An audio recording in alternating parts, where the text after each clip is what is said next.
गई, जी मत जलाइए। जी जलाने से काम नहीं होगा, समझदार ये नया दूध लाइए फिर गर्म करिए। हम जी जलाते हैं। अगर आप व्यापार कर रहे हैं, बिजनेस कर रहे हैं और व्यापार में कभी कोई नुकसान हो जाता है तो सोचिए, जो मेरा है वो जा नहीं सकता और जो चला गया वो मेरा था ही नहीं। सोचना पड़ेगा ना। काम करने के लिए जाते हैं आप और किसी वजह से आप सफल नहीं हो पाते हैं तो जी जलाने की जरूरत नहीं है, शोक मनाने की जरूरत नहीं है, चिंता करने की जरूरत नहीं है। ये सोचिए, जो मेरा है वो जा नहीं सकता और जो चला गया वो मेरा था ही नहीं। ये सोच करके आदमी में एक नई ऊर्जा आएगी और सोचेगा चला गया चला गया चला गया। जीवन में जरा भी तकलीफ आ जाती है, कभी कोई परेशानी आ जाए, कभी कोई बीमारी आ जाए, बुखार आ जाए, शरीर में कोई कष्ट आ जाए, हम उस समय आर्त रो ध्यान करते हैं जरा जरा सी बात में, हे भगवान मर गया मैं मर गया मैं मर गया। अरे मर गया तो बोल क्यों रिया है? मुर्दा बोलता है क्या? जरा जरा सी बात में मर गया मैं मर गया मैं मर गया मर गया तो ठीक है भाई, इसके अंतिम संस्कार की व्यवस्था करो। मर गया ना, मर गया ना, संस्कार की व्यवस्था करो। मैं आपसे निवेदन करना चाहता हूं, चिंता किसी समस्या की समाधान नहीं है, चिंतन से ही हम समस्या के समाधान को ढूंढ सकते हैं।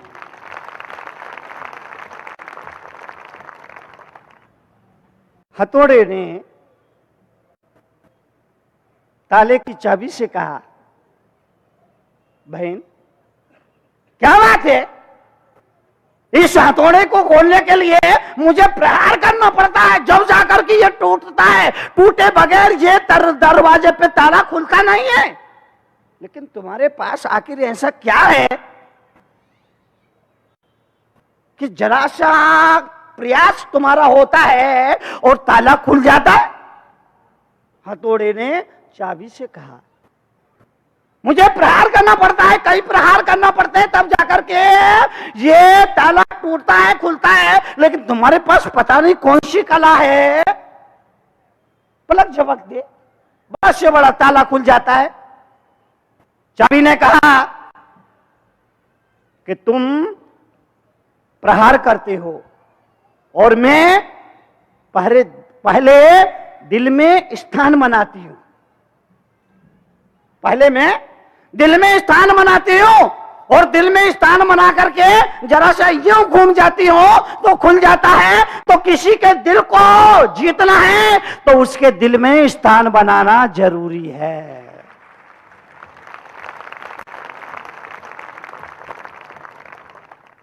चाबी को अगर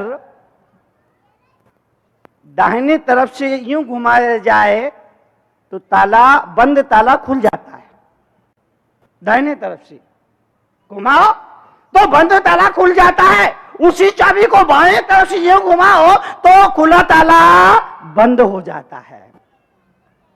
सिर्फ हमें चाबी को घुमाना आना चाहिए। किस समय चाबी को दाया घुमाना है, किस समय चाबी को बाया घुमाना है, यह कला आप सीख लीजिए। घर में रह करके, परिवार में रहकर, दुनिया में रहकर, संसार में रहकर यह कला आपको आना चाहिए।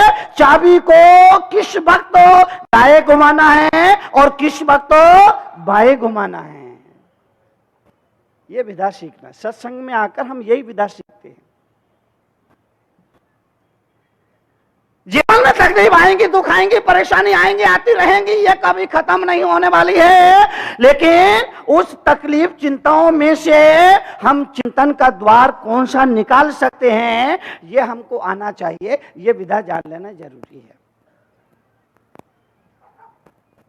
संतोषी प्राणी है, वो ये मान के चलता है भैया तेरा तेरा है और मेरा मेरा है।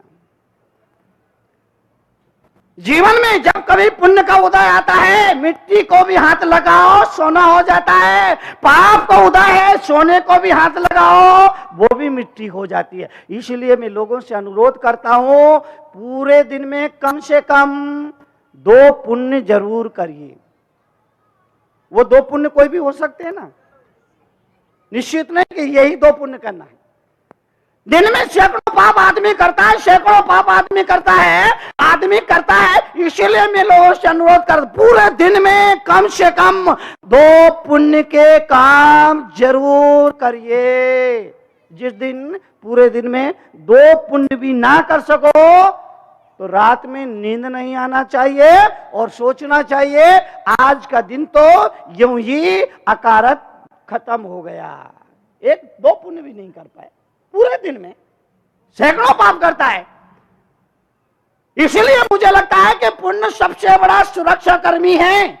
अगर पुण्य आपके खजाने में है तो जंगल में चले जाइए, जंगल में भी मंगल हो जाएगा, और पुण्य नहीं है तो मंगल में भी दंगल हो जाएगा।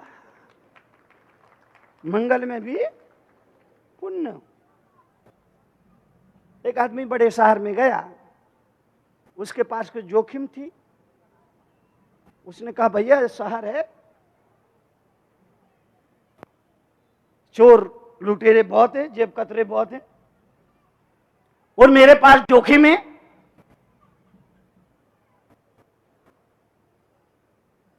चोरों से सावधान मुझे रहना चाहिए। दुनिया में कई तरह के चोर होते हैं। जो अतिथि को, घर आए अतिथि को बिना दिए खाता है वो चोर। जो दूसरों के हक पर अधिकार जताता है वो चोर। जो माता पिता की सेवा नहीं करता है वो चोर। जो मेहनत कम मुनाफा ज्यादा चाहता है वो चोर। अब आप इनमें से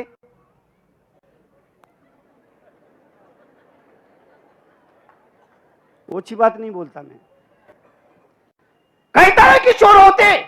एक जैनाचार्य हुए, उन्होंने तो यहां तक लिखा कि मुनि चोर होते। शिष्य ने कहा गुरुदेव आप क्या कर रहे हैं? अरे मुनि तो अचोर महाव्रत के धारी होते हैं और आप कह रहे कि मुनि चोर होते हैं। बोले हाँ मुनि चोर होते हैं। बोले कैसे? बोले मुनि चोर इस मायने में होते हैं, वे लोगों का वित्त नहीं चुराते हैं बल्कि लोगों का चित्त चुराते हैं। मैं यहाँ 1 घंटे प्रवचन देता हूं, लोग घर में जाके 2-2, 3-3 घंटे प्रवचन देते हैं। महाराज ने आज ये कहा, महाराज ने आज ये कहा, महाराज ने ये बताया, महाराज ने। मैं तो 1 घंटा बोल के चुप हो जाता हूं। 4-6 दिन में तरुण सागर बहुत पैदा हो गए भोपाल शहर में। एक महिला आगे बोल रही थी, मुनि जी आप जब से श्रीनगर में आए हैं पता नहीं हमारे पति को क्या होगा। मैंने कहा क्या हुआ? बोले पता नहीं उनको कौन सी बीमारी है क्या। अरे मैंने कहा क्या हुआ? डॉक्टर को दिखाया, कौन सा रोग है मालूम ही नहीं पड़ता। अरे मैंने कहा रोग तो बता। बोले रोग है रात में सोते समय भी जय गुरुदेव जय गुरुदेव। मैंने उस महिला से कहा बहन ये सत्संग का नशा है, और सत्संग का नशा ऐसा होता है, या तो ये सत्संग का नशा किसी पर चढ़ता नहीं है और चढ़ जाए तो फिर उतरता नहीं है। जीवन के लिए, जीवन के परिवर्तन के लिए, जीवन के समृद्धि के लिए आंखों को इस देश के ज्ञानियों ने खोला। आदमी गफलत में सोया है, भ्रम में सोया है, मूर्छा में है, आसक्ति में है। और ध्यान रखना रुपया संसार नहीं, पैसा संसार नहीं है। इसके प्रति जो आसक्ति है वो संसार है। पत्नी और बच्चे संसार नहीं है, इसके प्रति जो आसक्ति है वो संसार है। और आसक्ति, आसक्ति, आसक्ति किसको कहते हैं? जो आ तो सकती है लेकिन जा नहीं सकती, वो आसक्ति है। एक बार आसक्ति हो जाए तो आसक्ति को तोड़ना मुश्किल होता है। जैन परंपरा में एक आचार्य हुए शांति सागर जी महाराज, बिहार करते हुए जा रहे थे, दोपहर के 12 बजे उनका ध्यान का समय हुआ।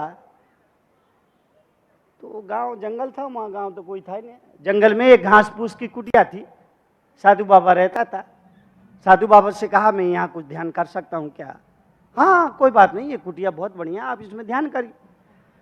उन्होंने ध्यान किया, ध्यान करके बाद अगले पड़ाव के लिए बिहार किया। वो साधु बाबा साथ में बिहार कर रहा था। रास्ते में बोला महाराज कमाल की कुटिया है ये, कैसी भी आंधी आए लेकिन अंदर कुछ नहीं बिगड़ता, मच्छर, एक भी मच्छर कुटिया के अंदर नहीं घुस सकता। महाराज कुटिया इतनी बढ़िया है, धुआंधार बारिश हो लेकिन मजा ले, बूंद की एक पानी कुटिया के अंदर आ जाए। शांति सागर जी सुनते रहे। जब बाबा साधु बाबा बहुत बोला तो शांति सागर जी महाराज ने कहा कि बाबा घर में था तो घर के गीत गाता था, अब साधु बन गया, कुटिया में रह रहा तो कुटिया के गीत गा रहा, तो तूने छोड़ा क्या? मर्म पर चोट की। घर में था तो मकान के गुण गाता था, अब यहाँ कुटिया के गुण गा रहा है, तो तूने छोड़ा क्या? बात साधु बाबा को लग गई और शांति सागर जी महाराज से कहा महाराज रुकना। अभी आया, वापिस आया, कुटिया में आग लगाई, कुटिया धू धू करके जलने लगी, पल भर में कुटिया जल करके राख हो गई। वापिस साधु बाबा शांति सागर जी महाराज के पास पहुंचा और बोला महाराज ये मत सोचना कि कुटिया को मेरे मन में कोई मोह है, देखो मैंने कुटिया में आग लगा दी, कुटिया जल करके राख हो गई। और फिर बिहार करते रहे, चलता रहा साधु बाबा, चलता रहा। आखिरी में बोला महाराज कुछ भी कहो पर कुटिया थी बहुत बढ़िया, आ सकती, बाहर की तो जल गई लेकिन भीतर की जलना बाकी है। याद रखना, बाहर का त्याग कर देना बहुत आसान है लेकिन भीतर से त्याग करना बड़ा कठिन है। भीतर की पकड़ छूटना बड़ा मुश्किल है, इसलिए मन से छोड़ो। हाथ से छोड़ा हुआ दान कहा जाता है और मन से छोड़ा हुआ वैराग्य कहा जाता है।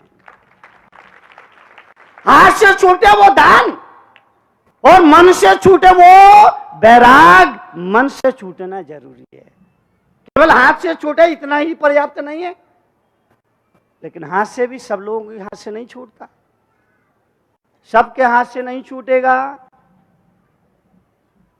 कंजूस के हाथ से तो छूटेगा नहीं, वो छोड़ ही नहीं सकता। आदमी कुआं में गिर गया, बड़ा कंजूस था, कुआं में गिर गया, गांव के लोग भागे भागे आए और गांव के लोगों ने कहा बचाओ भाई इसको बचाओ, वो चिल्ला रहा था बचाओ बचाओ बचाओ। गांव के लोगों ने कहा, अपना हाथ बढ़ाया और हाथ बढ़ा के कहा कि दो हाथ दो, लेकिन वो हाथ देने के लिए तैयार नहीं था, मर रहा था, डूब रहा था, लेकिन अपना हाथ गांव वालों को देने के लिए तैयार नहीं था। एक समझदार आदमी कहा क्या भाई, अरे इसको बचाना है, मर रहा है। तो बोले तुम क्या कर रहे हो? अरे हमने कहा हाथ दो, लेकिन ये हाथ देता ही नहीं है। तो उस आदमी ने कहा इससे ऐसा मत बोलो हाथ दो, इससे बोलो कि हाथ लो कहोगे तो जल्दी हाथ बढ़ा देगा, क्योंकि कंजूस आदमी था ना। आपसे निवेदन करना चाहता हूं, भिखारी भी भीख में मिली हुई रोटी को खाने से पहले रोटी का एक टुकड़ा तोड़ करके जमीन पर डाल दे ताकि कीड़े मकोड़ों का पेट भर सके। अगर भिखारी ऐसा नहीं करता उसे भी जन्म जन्मांतरों में भिखारी बनना ही पड़ेगा। भिखारी वो भी भीख में मिली रोटी को एक टुकड़ा, छोटा सा टुकड़ा डाल दे। आचार्य ने निर्देश दिया, अगर आप 1 रुपए कमाते हैं 5 पैसे जरूरतमंद की सेवा के लिए निकालिए। 5 पैसे धर्म के लिए, राष्ट्र के लिए, समाज के लिए आप निकालिए।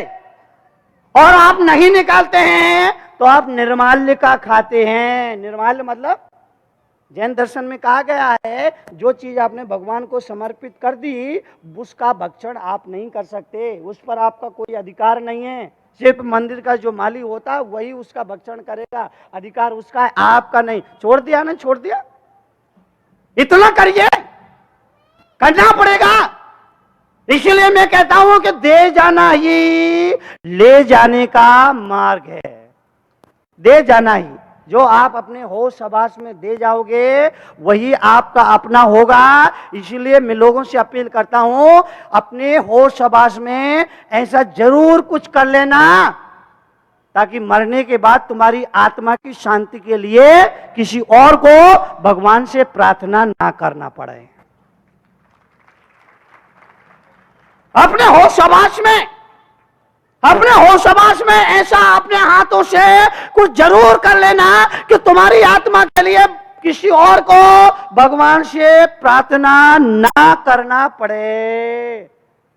दूसरों की प्रार्थनाएं तुम्हारे काम आने वाली नहीं है।